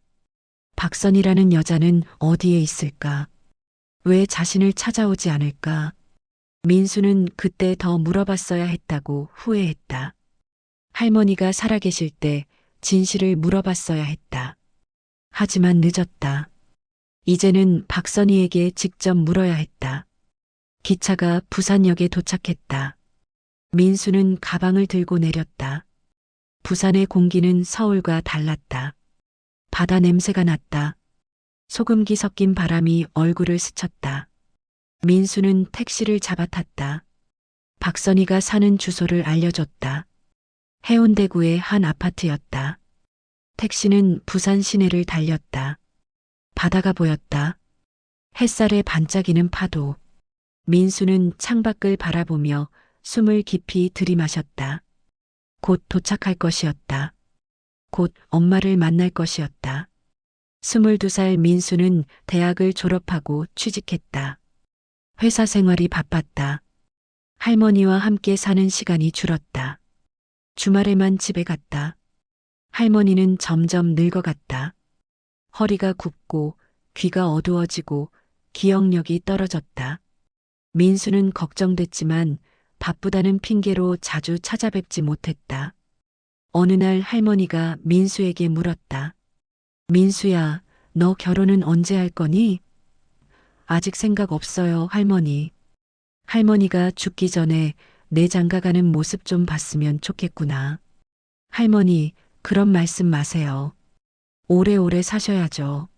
하지만 할머니는 알고 있었던 것 같았다. 시간이 많지 않다는 것을. 그 겨울 할머니는 민수에게 편지 한 통을 건넸다. 민수야, 이거 받아라. 할머니가 죽으면 읽어봐. 할머니, 무슨 말씀이세요? 그냥 받아. 중요한 거야. 민수는 편지를 받았지만 별로 신경 쓰지 않았다. 서랍에 넣어두고 잊어버렸다. 그리고 몇 년 후 할머니는 돌아가셨다. 택시가 아파트 단지 앞에 멈췄다. 민수는 택시비를 지불하고 내렸다. 높은 아파트 건물들이 앞에 솟아 있었다. 민수는 호수를 확인했다. 103동 805호. 민수는 천천히 걸어 들어갔다. 엘리베이터를 타고 8층으로 올라갔다. 복도는 조용했다. 805호 문 앞에 섰을 때 민수의 다리가 떨렸다. 초인종을 누를 용기가 나지 않았다. 한참을 망설이다가 민수는 손을 들어 초인종을 눌렀다. 딩동. 짧은 소리가 울렸다. 민수는 숨을 참았다. 발소리가 들렸다. 문이 천천히 열렸다. 그리고 민수는 그녀를 보았다. 박선희를. 50년 만에. 문이 열렸고 그곳에 한 노인이 서 있었다. 70대 초반으로 보이는 여자. 머리는 희었고 얼굴에는 주름이 깊었다. 하지만 눈만큼은 또렷했다. 그 눈이 민수를 보는 순간 눈물로 가득 찼다. 민수야. 박선희의 목소리는 떨렸다. 민수는 대답하지 못했다. 목이 메었다. 두 사람은 한참을 서로를 바라보았다. 50년의 세월이 그 짧은 순간에 흘렀다. 들어와. 제발. 박선희는 문을 활짝 열었다. 민수는 천천히 안으로 들어갔다. 작지만 깔끔한 아파트였다. 거실에는 소파와 작은 식탁이 있었고 벽에는 가족 사진들이 걸려 있었다. 민수는 그 사진들을 보았다. 박선희와 남편으로 보이는 남자, 그리고 두 딸. 박선희의 가족이었다. 민수가 알지 못하는 가족. 앉아라. 차 좀 가져올게. 박선희는 부엌으로 갔다. 민수는 소파에 앉았다. 손이 떨렸다. 가슴이 두근거렸다. 잠시 후 박선희가 녹차 두 잔을 들고 왔다. 탁자에 조심스럽게 놓았다. 마셔. 따뜻한 게 좋을 거야. 민수는 찻잔을 들었다. 뜨거웠다. 한 모금 마셨다. 쓴맛이 입안에 퍼졌다. 박선희는 민수 맞은편에 앉았다. 두 사람 사이에는 작은 탁자만 놓여 있었지만 그 거리가 멀게 느껴졌다. 박선희는 민수의 얼굴을 한참 바라보았다. 많이 컸구나. 이제 할아버지가 다 됐네. 민수는 고개를 끄덕였다. 67입니다. 그래. 시간이 정말 빨리 갔구나. 박선희의 목소리에는 회한이 묻어났다. 침묵이 흘렀다. 무거운 침묵. 민수는 무슨 말을 해야 할지 몰랐다. 박선희도 마찬가지인 것 같았다. 찻잔을 드는 소리, 시계 초침 소리만이 정적을 깼다. 박선희가 먼저 입을 열었다. 민수야. 미안해. 정말 미안해. 평생 미안했어. 그녀의 눈에서 눈물이 흘러내렸다. 나는 너를 버린 게 아니야. 나는 그저 살릴 수가 없었어. 나는 너무 어렸고 가난했고 갈 곳이 없었어. 민수는 박선희를 바라보았다. 그녀의 눈에는 50년의 죄책감이 담겨 있었다. 영자 언니한테 너를 맡겼을 때 나는 곧 데리러 올 거라고 생각했어. 몇 달만, 1년만. 하지만 나는 갈 수가 없었어. 일자리를 구할 수 없었어. 미혼모를 받아주는 곳이 없었어. 나는 부산으로 내려가서 공장에서 일했어. 하루 16시간씩 일했지만 돈은 턱없이 부족했어. 너를 키울 수 없었어. 박선희는 계속 울었다. 나는 매일 밤 너를 생각했어. 잘 자고 있을까? 밥은 먹고 있을까? 아프지는 않을까? 영자 언니한테 편지를 쓰려고 했지만 용기가 나지 않았어. 나는 너를 저버린 엄마였으니까. 무슨 얼굴로 편지를 쓰겠어. 민수는 찻잔을 내려놓았다. 그럼 왜 나중에라도 찾아오지 않으셨어요? 박선희는 고개를 숙였다. 나는 내가 나를 원망할까봐 두려웠어. 그리고 나중에 영자 언니를 만났을 때 내가 잘 살고 있다는 걸 알았어. 가족이 있고 행복하게 살고 있다고. 나는 내 인생을 망치고 싶지 않았어. 민수는 한숨을 내쉬었다. 그건 제가 결정할 일이었어요. 알아. 나는 이기적이었어. 나는 겁쟁이였어. 하지만 민수야, 한 가지만 믿어줘. 나는 너를 사랑했어. 단 하루도 잊은 적이 없어. 내 생일마다 케이크를 사서 혼자 불었어. 내가 건강하기를, 행복하기를 빌었어. 박선희는 일어나서 방으로 들어갔다. 잠시 후 낡은 상자를 들고 나왔다. 탁자 위에 놓고 열었다. 안에는 오래된 사진들과 물건들이 들어 있었다. 이거 봐. 이게 내가 갓 태어났을 때 사진이야. 박선희는 흑백 사진 한 장을 꺼냈다. 젊은 여자가 아기를 안고 있는 사진. 민수가 기차에서 본 바로 그 사진이었다. 이게 내가 입었던 옷이야. 작은 아기 옷 한 벌. 세월에 누렇게 변했지만 여전히 정성스러운 바느질이 보였다. 이건 내 베네 저고리. 내가 직접 만든 거야. 박선희는 하나하나 꺼내 보여주었다. 나는 이것들을 평생 간직했어. 너와의 유일한 연결고리였으니까. 민수는 그 물건들을 바라보았다. 50년 동안 간직된 물건들. 박선희의 사랑의 증거. 민수는 가슴이 뭉클했다. 그녀는 자신을 잊지 않았다. 평생 자신을 생각하며 살았다. 민수는 베넷 저고리를 손에 들었다. 작고 연약한 옷. 한때 자신이 입었던 옷. 민수는 그 옷을 가슴에 안았다. 민수야. 박선희가 조심스럽게 말했다. 나를 용서해 줄 수 있니? 민수는 박선희를 바라보았다. 그녀의 눈에는 간절함이 가득했다. 민수는 오랫동안 생각했다. 용서. 그 단어가 적절한가? 박선희는 잘못한 것이 없었다. 단지 불운했을 뿐이었다. 민수는 천천히 입을 열었다. 용서할 게 없어요. 당신도 어쩔 수 없었으니까. 박선희는 민수의 말에 울음을 터뜨렸다. 오열했다. 50년 동안 억눌렀던 감정이 폭발했다. 민수는 자리에서 일어나 박선희에게 다가갔다. 그리고 조심스럽게 그녀의 어깨에 손을 얹었다. 괜찮아요. 다 괜찮아요. 박선희는 민수의 손을 잡았다. 주름진 손이었지만 따뜻했다. 고마워. 정말 고마워. 내가 이렇게 말해줘서. 나는 이제 죽어도 여한이 없어. 두 사람은 한참을 그렇게 있었다. 말은 없었지만 마음은 통했다.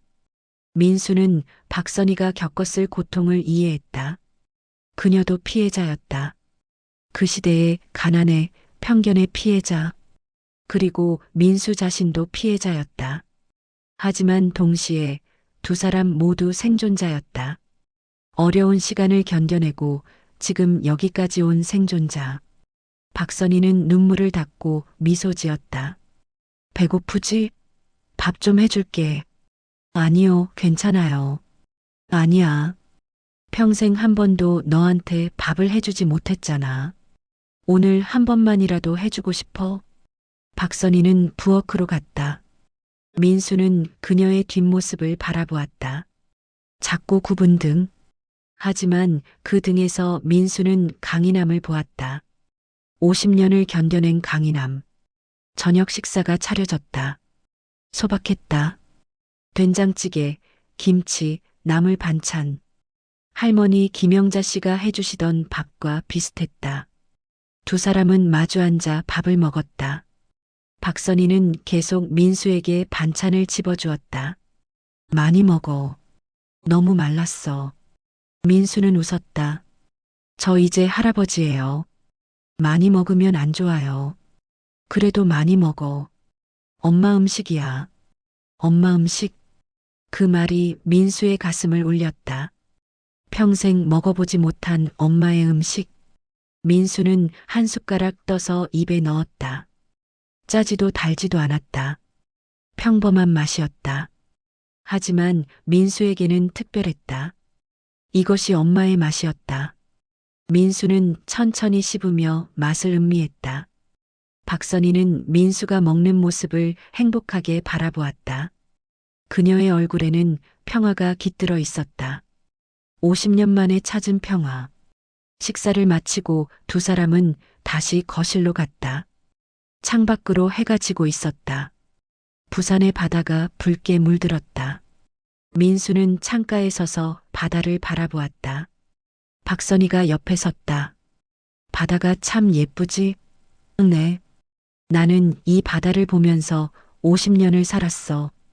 바다를 보면 마음이 편해져.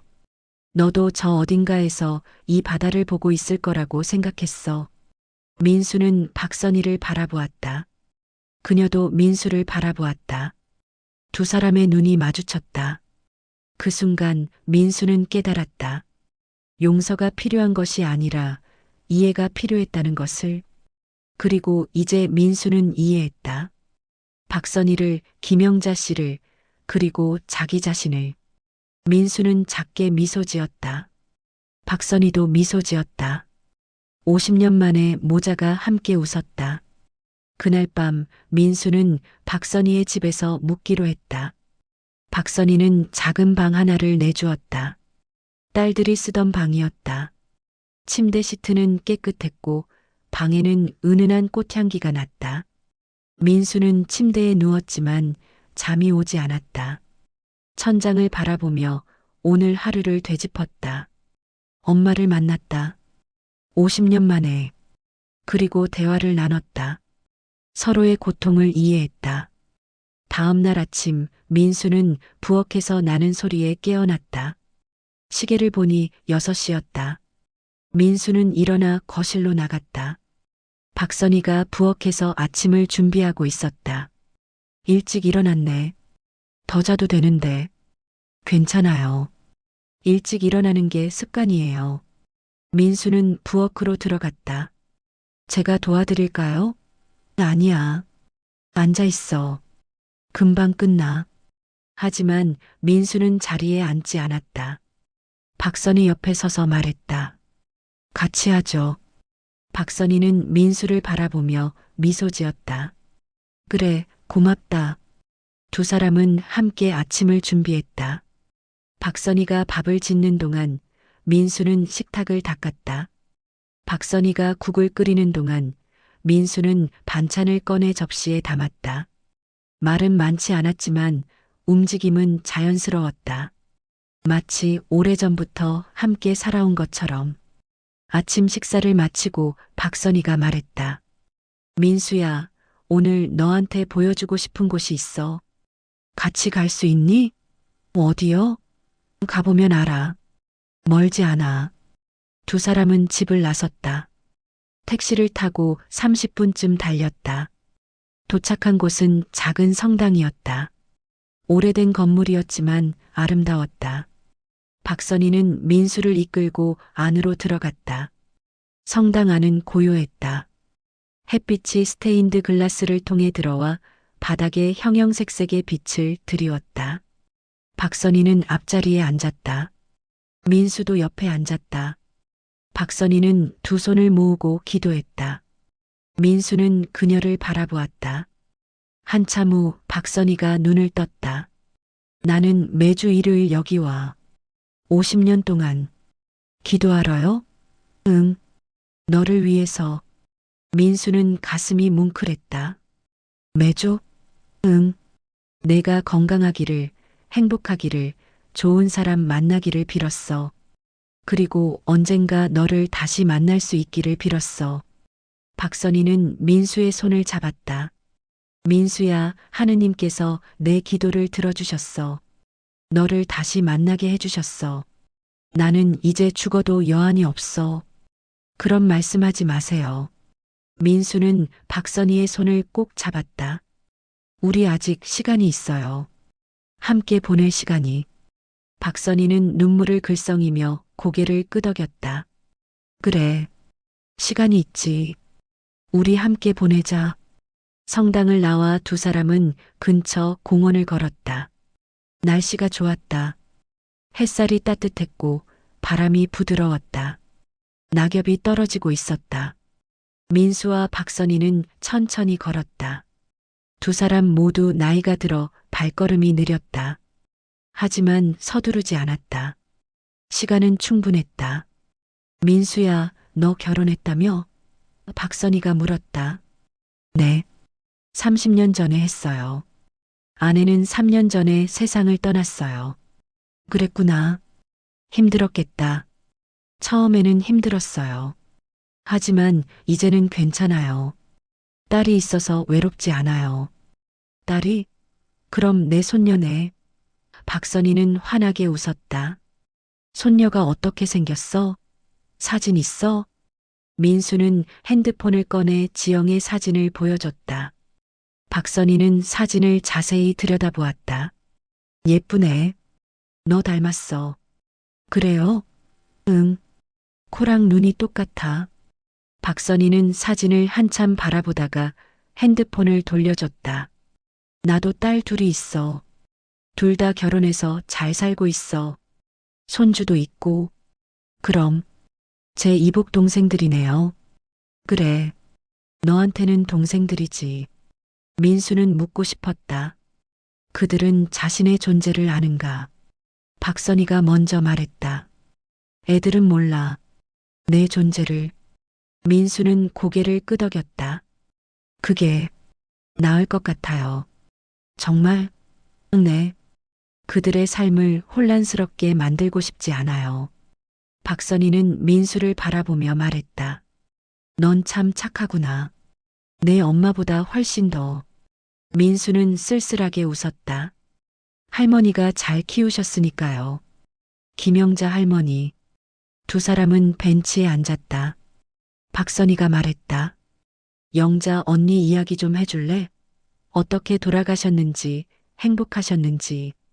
민수는 고개를 끄덕였다. 그리고 할머니 이야기를 들려주었다. 할머니가 어떻게 자신을 키웠는지, 어떻게 사랑해 주셨는지, 마지막 순간은 어땠는지. 박선희는 눈물을 흘리며 들었다. 영자 언니, 정말 고마운 분이야. 나보다 훨씬 더 좋은 엄마였어. 아니에요. 민수가 말했다. 할머니는 훌륭한 분이셨어요. 하지만 당신도 좋은 엄마예요. 당신은 저를 포기하지 않으셨잖아요. 50년 동안 기억하셨잖아요. 그것만으로도 충분해요. 박선희는 민수를 꼭 안았다. 고마워, 민수야. 내가 그렇게 말해줘서. 민수도 박선희를 안았다. 두 노인은 공원 벤치에서 서로를 안고 울었다. 지나가는 사람들이 쳐다보았지만 두 사람은 신경 쓰지 않았다. 50년 만의 포옹이었다. 처음이자 마지막일지도 모를 포옹. 한참 후 박선희가 물었다. 민수야, 언제 서울로 돌아가니? 모르겠어요. 며칠 더 있을 생각이에요. 정말? 그럼 내일 내 남편 묘소에 같이 갈래? 남편한테 너를 소개하고 싶어? 민수는 놀랐다. 남편분이 돌아가셨어요? 응. 작년에 암이었어. 그러셨군요. 미안해요. 괜찮아. 남편은 좋은 사람이었어. 내 과거를 다 알고도 받아들여줬어. 내 존재도 알고 있었어. 민수는 고개를 끄덕였다. 네. 같이 가요. 박선희는 민수의 손을 잡았다. 고마워. 남편도 너를 만나고 싶어 했을 거야. 두 사람은 공원을 나와 집으로 돌아왔다. 저녁을 함께 먹고 텔레비전을 보며 시간을 보냈다. 대화는 많지 않았지만 함께 있다는 것만으로 충분했다. 밤이 되어 민수가 방으로 들어가려 할 때 박선희가 불렀다. 민수야. 네. 내일 너한테 줄 게 있어. 남편이 남긴 거야. 너한테 주라고 했어. 뭔데요? 내일 봐. 자, 이제 자렴. 오늘 많이 걸었으니까 피곤할 거야. 네. 잘 자요. 어머니. 민수가 어머니라고 부르는 순간 박선희의 얼굴이 환해졌다. 눈물이 또 흘렀다. 잘 자, 내 아들아. 민수는 방으로 들어가 문을 닫았다. 침대에 누워 천장을 바라보았다. 어머니라고 불렀다. 처음으로 그 단어가 입에서 나오는 순간 민수는 뭔가 풀리는 느낌을 받았다. 50년 동안 맺혔던 응어리가 풀리는 느낌. 민수는 눈을 감았다. 평화로웠다. 오랜만에 느끼는 평화. 다음 날 아침 민수와 박선희는 함께 묘지로 향했다. 부산 외곽의 조용한 언덕에 있는 공원묘지였다. 택시가 언덕을 올라갔다. 창밖으로 바다가 보였다. 햇빛에 반짝이는 푸른 바다. 박선희는 그 바다를 바라보며 말했다. 남편이 이 자리를 좋아했어. 바다가 보이는 곳. 민수는 고개를 끄덕였다. 묘지에 도착해 두 사람은 천천히 걸었다. 비석들이 줄지어 서 있었다. 각자의 이름, 각자의 삶. 박선희는 한 비석 앞에 멈춰섰다. 고 이재훈 1950-2023. 박선희의 남편이었다. 박선희는 무릎을 꿇고 비석 앞을 정리했다. 낙엽을 쓸고 물을 뿌렸다. 민수도 옆에서 도왔다. 여보. 박선희가 비석을 향해 말했다. 우리 아들 왔어. 민수 왔어. 박선희는 눈물을 흘렸다. 당신이 만나고 싶어 하던 아이. 드디어 데려왔어. 민수는 비석 앞에 무릎을 꿇었다. 안녕하세요. 박민수입니다. 어머니를 평생 지켜주셔서 감사합니다. 민수는 고개를 숙여 절했다. 박선희는 민수의 모습을 보며 울었다. 한참 후 박선희가 가방에서 봉투 하나를 꺼냈다. 민수야, 이거 남편이 남긴 거야. 너한테 주라고 했어. 민수는 봉투를 받았다. 이게 뭐예요? 편지야. 남편이 돌아가기 전에 썼어. 읽어봐. 민수는 봉투를 뜯었다. 안에는 편지지 한 장이 들어 있었다. 단정한 글씨로 쓰인 편지. 민수에게. 나는 이재훈이라고 합니다. 당신의 어머니 박선희의 남편입니다. 당신을 만난 적은 없지만 평생 당신에 대해 들어왔습니다. 선희는 당신을 평생 잊지 못했습니다. 매일 밤 당신을 생각하며 울었습니다. 나는 선희를 사랑했고 선희의 과거를 다 받아들였습니다. 당신의 존재도요. 민수 씨, 선희를 용서해 주십시오. 그녀는 최선을 다했습니다. 당신을 버린 것이 아니라 당신을 살리기 위해 김영자 씨에게 맡긴 것입니다. 그것이 그녀가 할 수 있는 유일한 방법이었습니다. 선희는 평생 죄책감 속에 살았습니다. 제발 그녀를 자유롭게 해주십시오. 그리고 민수 씨, 선희를 잘 부탁합니다. 제가 떠난 후 그녀는 혼자일 것입니다. 가끔이라도 연락해 주십시오. 방문해 주십시오. 그녀는 이제 늙었고 외롭습니다. 당신이 그녀의 유일한 위로가 될 것입니다. 부탁합니다. 마이너스 이재훈. 민수는 편지를 읽으며 눈물을 흘렸다. 이재훈이라는 남자. 박선희를 평생 사랑했고 그녀의 과거를 받아들였던 남자. 민수는 비석을 향해 다시 절했다. 감사합니다. 어머니를 잘 모시겠습니다. 박선희는 민수를 안으며 울었다. 고마워. 정말 고마워. 두 사람은 한참을 묘지에 머물렀다. 말없이 앉아 바다를 바라보았다. 파도 소리가 멀리서 들렸다. 바람이 불었다. 따뜻한 바람이었다. 마치 이재훈이 두 사람을 축복하는 것 같았다.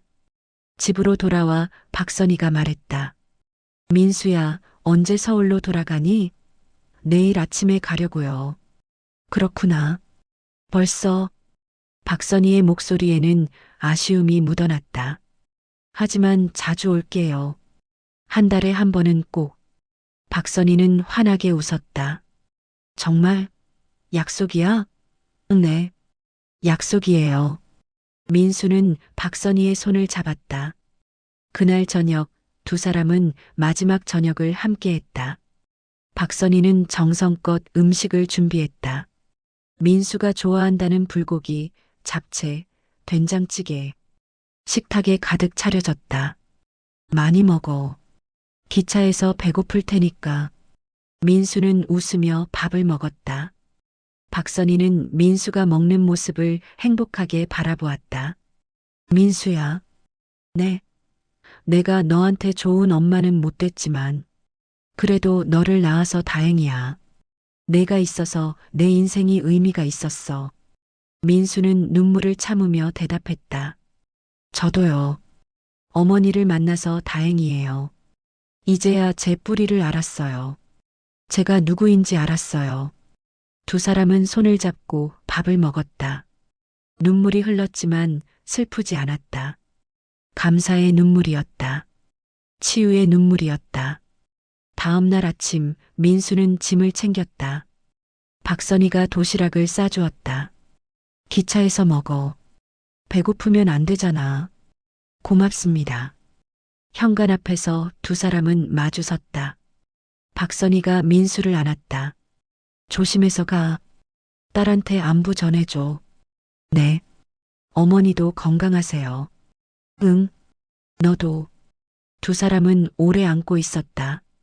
놓고 싶지 않았다. 마침내 민수는 박선희에게서 떨어졌다. 다음 달에 올게요. 기다릴게. 꼭 와야 해. 네. 꼭요. 민수는 엘리베이터에 탔다. 문이 닫히는 순간까지 두 사람은 서로를 바라보았다. 박선희는 손을 흔들었다. 민수도 손을 흔들었다. 문이 닫혔다. 기차역으로 가는 택시 안에서 민수는 창밖을 바라보았다. 부산의 거리가 스쳐 지나갔다. 바다가 보였다. 민수는 핸드폰을 꺼내 딸 지영에게 전화했다. 여보세요? 아빠예요. 아빠, 어디 계세요? 걱정했어요. 부산에 있어. 지금 서울로 올라가는 중이야. 부산요? 왜요? 민수는 잠시 망설였다. 그리고 말했다. 지영아, 아빠가 집에 가서 할 이야기가 있어. 서울역에 도착했을 때 지영이 마중 나와 있었다. 아빠, 지영은 아버지를 꼭 안았다. 걱정했어요. 미안해. 걱정 끼쳐서. 두 사람은 차에 탔다. 집으로 가는 길에 민수는 지영에게 모든 것을 이야기했다. 할머니 김영자 씨가 사실은 혈연이 아니었다는 것, 자신의 진짜 엄마가 박선이라는 것, 그리고 그녀를 만났다는 것. 지영은 놀라며 들었다. 그럼 할머니가 아빠의 진짜 할머니가 아니었어요? 응. 하지만 할머니는 나를 진짜 손자처럼 키워주셨어. 그게 더 중요해. 지영은 고개를 끄덕였다. 그리고 진짜 할머니를 만났어요? 응. 부산에서. 어땠어요? 민수는 잠시 생각하다가 대답했다. 좋았어. 이제야 내가 어디서 왔는지 알았어. 그리고 용서할 수 있었어. 집에 도착해 민수는 거실 소파에 앉았다. 익숙한 공간이었다. 하지만 이제는 다르게 보였다. 민수는 벽에 걸린 할머니 김영자 씨의 사진을 바라보았다.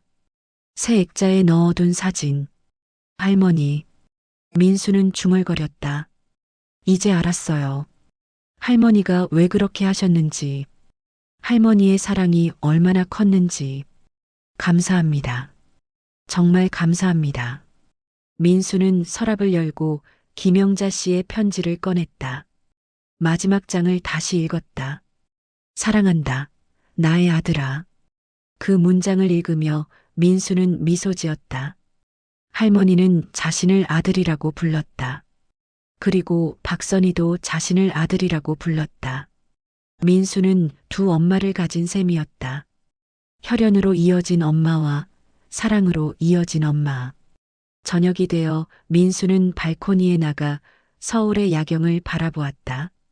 불빛들이 반짝이고 있었다. 저 멀리 부산에서도 박선희가 바다를 바라보고 있을 것이다. 민수는 핸드폰을 꺼내 박선희에게 문자를 보냈다. 어머니, 잘 도착했습니다. 다음 달에 꼭 뵐게요. 건강하세요. 잠시 후 답장이 왔다. 고마워, 아들아. 조심히 잘 자라. 사랑한다. 민수는 핸드폰을 내려놓고 하늘을 바라보았다. 별들이 빛나고 있었다. 그중 하나가 할머니 김영자 씨일 것이다. 민수는 그 별을 향해 손을 흔들었다. 할머니, 저 괜찮아요. 이제 괜찮아요. 바람이 불었다. 따뜻한 바람. 마치 할머니의 대답 같았다. 민수는 거실로 돌아와 소파에 앉았다. 가슴이 따뜻했다. 50년 동안 묻어두었던 상처가 치유되고 있었다. 완전히 아문 것은 아니었다. 흉터는 남을 것이다. 하지만 이제는 아프지 않았다. 민수는 눈을 감았다. 그리고 속삭였다. 감사합니다. 두 엄마에게 저를 사랑해 주셔서. 고요한 밤이었다. 평화로운 밤이었다. 민수는 처음으로 진정한 평안을 느꼈다. 자신이 누구인지 알았고, 자신이 어디서 왔는지 알았고, 자신이 사랑받았다는 것을 알았다. 그것만으로 충분했다. 창밖으로 달빛이 쏟아졌다. 은은한 빛이 민수의 얼굴을 비쳤다. 그의 얼굴에는 미소가 어려 있었다. 평생 찾아 헤매던 답을 찾은 사람의 미소. 민수는 천천히 눈을 감았다. 그리고 잠들었다. 오랜만에 악몽 없는 잠. 편안한 잠. 꿈속에서 민수는 어린 시절로 돌아가 있었다. 할머니 김영자 씨가 손을 잡고 있었다. 그리고 저 멀리서 박선희가 미소 지으며 손을 흔들고 있었다. 두 엄마가 민수를 축복하고 있었다. 민수는 꿈속에서 웃었다. 행복한 웃음이었다.